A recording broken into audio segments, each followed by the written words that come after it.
Scaffare, is that something you've been doing lately? Or maybe you want to learn how to? Well, stay with me and I'll teach you how to make this wonderful dish of lamb scottadito with scaffata and rosemary roasted potatoes.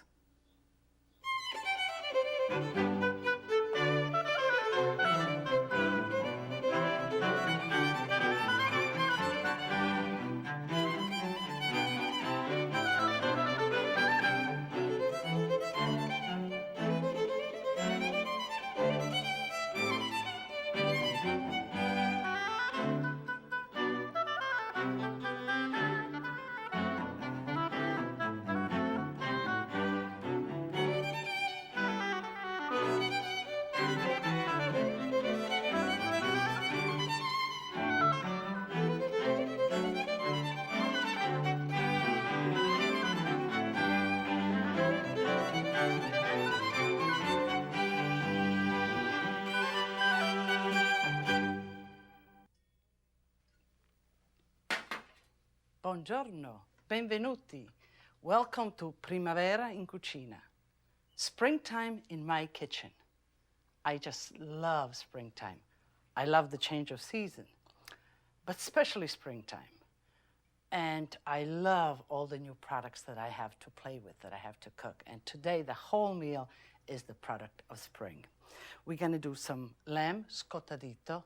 Scottare means to sear, quickly cook, so you need some nice baby lamb and just sear them. We'll prepare some sauce to go with that, and we'll braise all the spring legumes, all the sweet spring legumes together to make one side order, one contorno, and then we'll roast some rustic potatoes for the other. So let's begin. When you go to your butcher, ask for spring lamb, young spring lamb. Now the rack of lamb, there's two. This is half of the rack of lamb. Usually has either 8 or 9 bones, so that you know how to divide it proportions. I think 4 chops is sufficient. The ideal lamb chop is where you take one bite and the whole lamb chop is gone. That means a really small baby lamb. You can have your butcher clean it for you and cut it for you, or otherwise it's rather simple. So as you see, there's a top flap. And again, when you're working with a knife, first of all, make sure that it is a sharp knife. Just cut the sort of membrane, and you can even just follow. Remember that you never have to fight with a knife. A knife has to glide into whatever you're doing or cutting. If you're finding a lot of resistance, there's something wrong. Therefore, take out the knife and look over the situation. Either there's a bone or you're going against a grain or something. Right butt against the bone themselves. Now here's a lot of fat. I'm going to discard the fat, and I'm going to use the cartilage, and the bones are the best part for the sauce, so save all of that. Just puncture your knife right underneath where the meat meets the fat, and just glide along. There we are.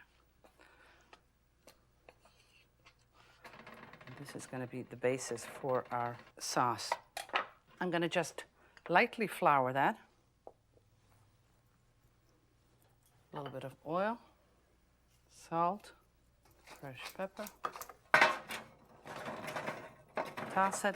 And now what I'd like for this is to really get caramelized, to get that caramel-colored cooking where all the flavor really lies in all cooking. So whenever you're either roasting or sauteing or whatever, get to the reel down where all the liquids disappear, evaporate, and the meat begins to caramelize, because the flavor in sauces, in roast, is really there. And you put this to bake in a hot oven, 450 degrees for about 20 minutes to a half an hour. It should be golden. Again, what we want is now the chops by themselves. Just butt against the bones themselves.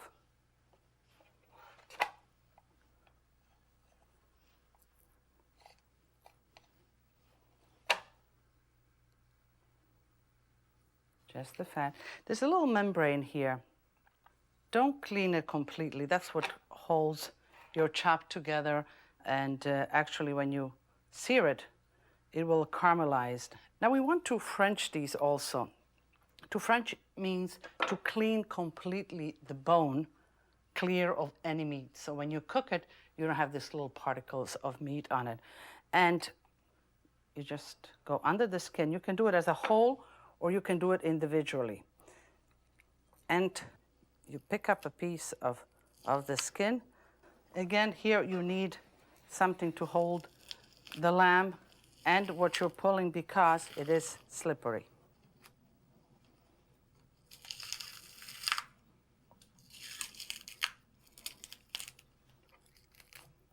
And then you cut your chops.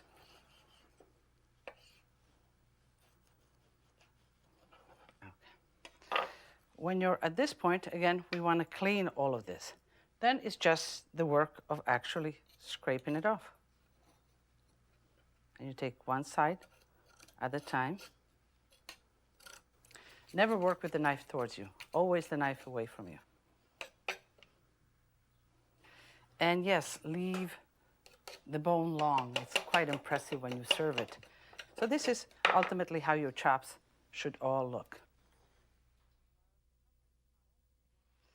While the bones are browning, we'll begin just with the vegetable as a base for the sauce. Olive oil, onions, a little salt with the onion. It seasons it and it helps to get all the water out of the onions quicker. So this sauce basically is going to be the nice caramelized bones with a little bit of onion, celery, carrots, with a little bit of orange rind, a little bit of orange juice, white wine, and stock. And that will simmer and simmer and simmer. And then we'll pass all through the sieve and get this natural sauce with just a tinge of the essence of the orange. I added the carrots and the celery. Now, and we'll let that wilt a minute. Some fresh rosemary. Lamb and rosemary are just meant to be together. And rosemary will permeate the whole meal. We'll put some in the potatoes.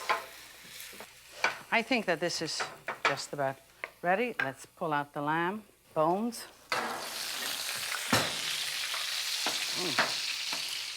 Nice and caramelized.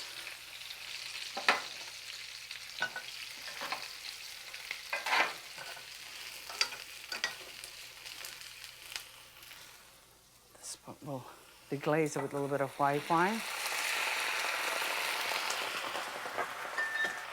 We'll put the orange peels right in. To the orange rind, we'll add just a little bit of the juice also, the orange juice. Bring that to a vigorous boil. Add a little bit of the stock. And you let this simmer and simmer and simmer. The stock that I added was chicken stock. I like a light stock. I like flavorful, but light stock. But you can add meat stock. You can add vegetable stock. Remember that the end result is the sum of all of its parts. We'll put the potatoes in the oven. And it's the whole potatoes with the skin on, washed and just quartered. I'm just cutting off a little bit of the blemishes.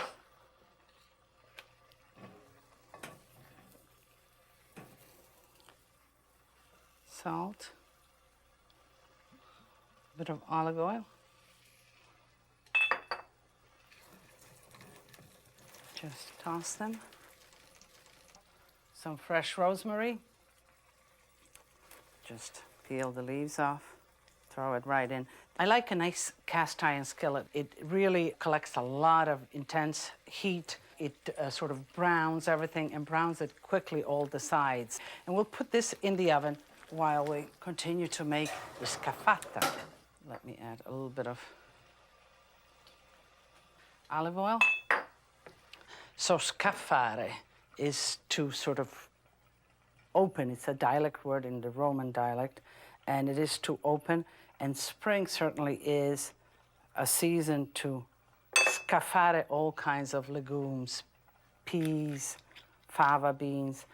Well, today we'll combine all of these ingredients in making the scaffata. Let me just begin with the onions. Again, these wonderful spring onions. And they are small, they are slippery, so sort of be careful that you don't cut yourself just with the point, just as you would cut the shallots. And they don't need to be all this small for this, because we'll braise it and they'll consume themselves. Use also the green part.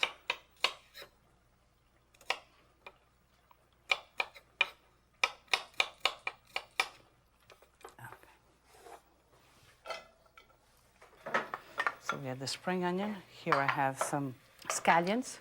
And as I cook it, I need to be surrounded with beauty, with flavors. And beauty to me means wonderful herbs, wonderful vegetables.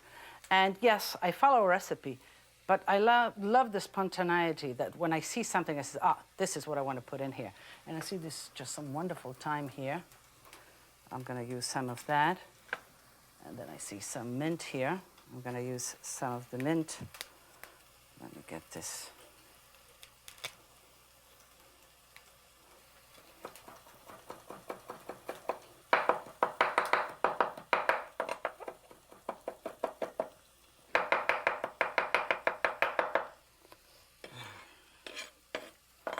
That's ready.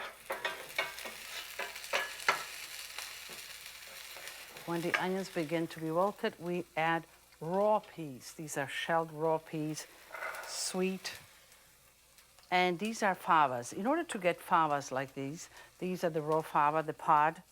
You have to open it up and pull out the beans themselves. In turn, these need to be blanched. They will come out like this once they're blanched. And then you peel them again. What does blanching mean? A pot of boiling water, where you throw them into the boiling water, you pull them out, put them into cold water, quite simple. So you clean the pot, you blanch them, you peel each individual fava, and you get fava like this. Now, when you do this, do not add any liquid right away. If you add water or stock now, the peas will remain, oddly enough, hard. They have to sweat in their own water.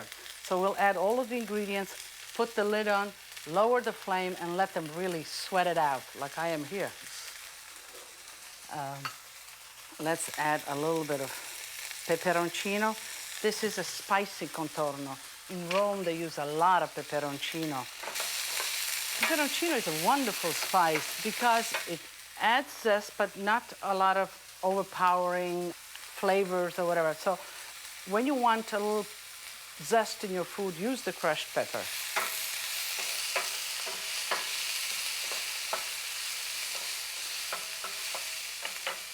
Okay, we'll put the herbs.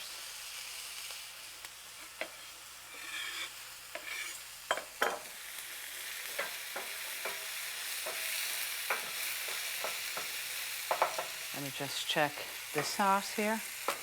It is doing fine. Maybe I'll add a little bit more stock.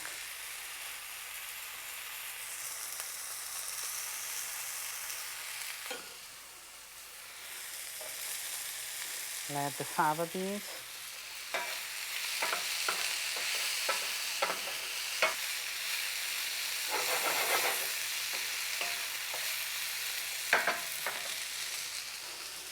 Then we'll shred some lettuce leaf. The outside tough leaves that you would usually throw away are very good to be sautéed as vegetables, or to be mixed as vegetable, or to be put in soups. This is romaine lettuce.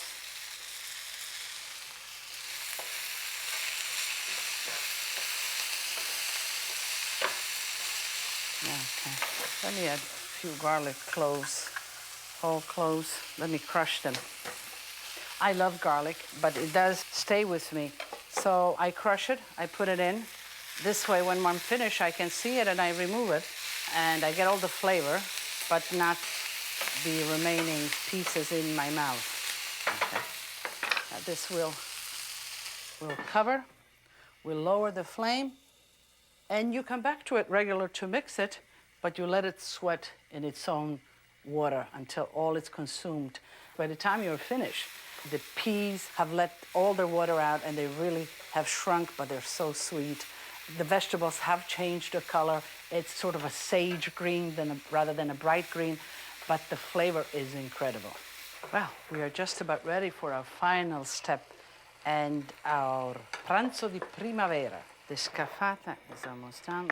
We'll prepare the chopped, we'll season the lamb chops. And to do that is with a cleaver or even with sort of a wide knife, just you slam it and pull out at the same time.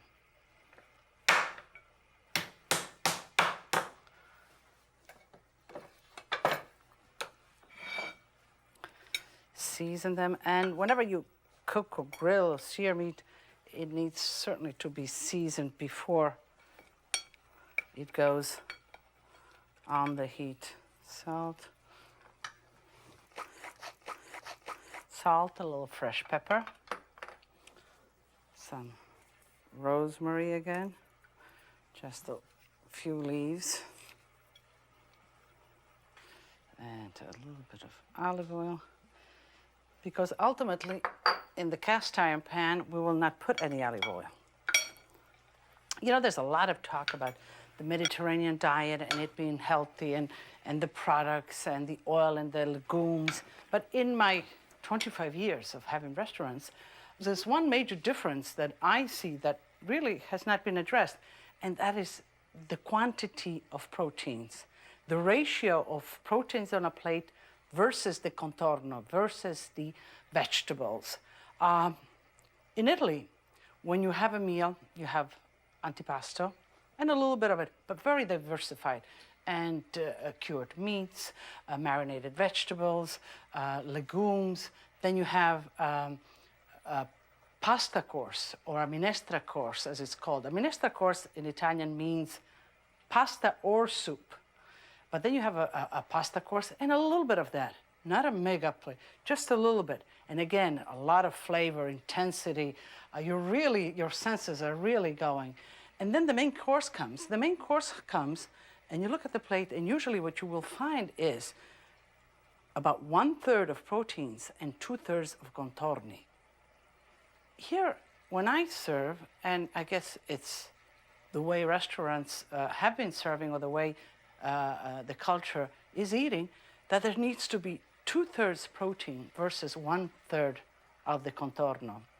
So in addition to all those good, wonderful ingredients, I think that maybe we should address more the ratio of our proteins in the plate itself. And another element that comes out of these meals that have different courses and is the intensity of all flavors, the satisfaction, the satiation that comes from these wonderful flavors, that you are satiated emotionally, that you are happy, that you are contented. Not just one big mass of one thing to fill you, not just the volume, but rather a well-being and a pleasure of all of the senses. And I think that is a big determinant and ultimately the quantity of food that we eat. Well, now let's get back to eating food. Here is the sauce. Just perfect. I'll remove the meat itself. Let me just put it here because actually the meat itself is good to eat, although it might be a little stringy and a little tough. But what we're really after is the sauce itself.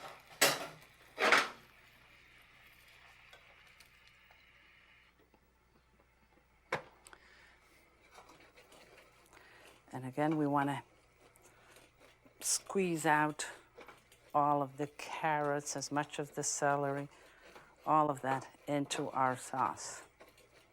There's one quick tip that I will give you, and that is when you have passed your sauce and it's too watery, too runny, bring it to a boil, add some breadcrumbs to it, a teaspoon per cup of sauce, let it all come to a vigorous boil, and then pass it through a sieve like I did.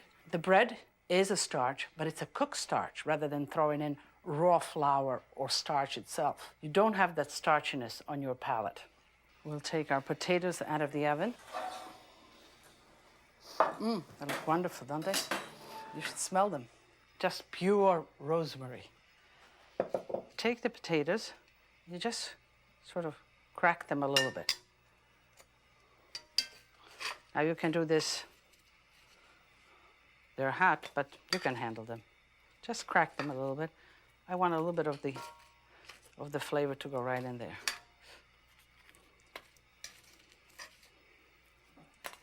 In my kitchen, I always keep one of these, and I make it at the beginning of the cooking process. And all this is crushed garlic, olive oil, chopped Italian parsley.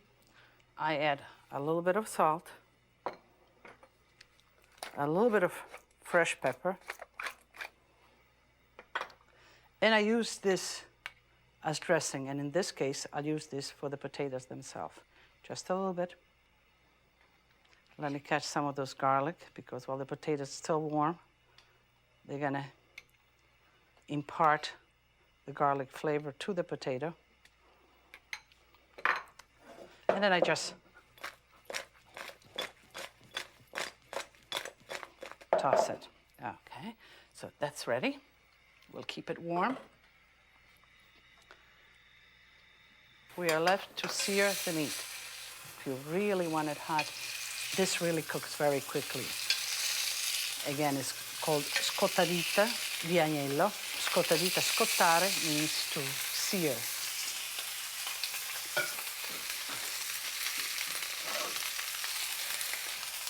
Let's...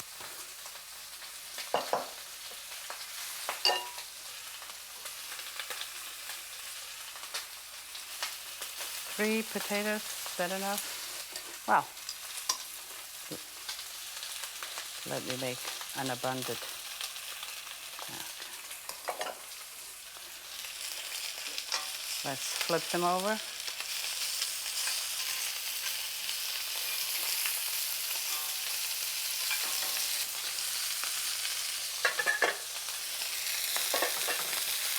The scaffata. You see now that the colors have wilted, but so what? Tastes wonderfully. The sweetness of the fava and of the peas really intensifies. Since the meat is crunchy, has a nice finish, I'm going to put the sauce on first, because I don't want to take any of the crunch or any of the beauty of the lamb chops away. And this is medium rare. I like it like that. Now, if I were to do Italian style, maybe even 2 would be enough. But let me...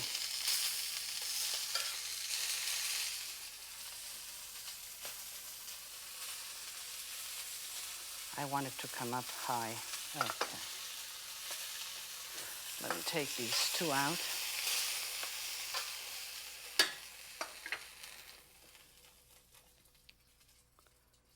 And we'll decorate it with mint sprigs. I have just a little bit of the orange juice here. I'm gonna put a drop just for that freshness. Just a drop. And while with our imagination we are in romantic Tuscany enjoying this wonderful lamb scottadita, a good glass of Chianti is in order. And as we say at my house, tutti a tavola a mangiare e a bere. Cin cin.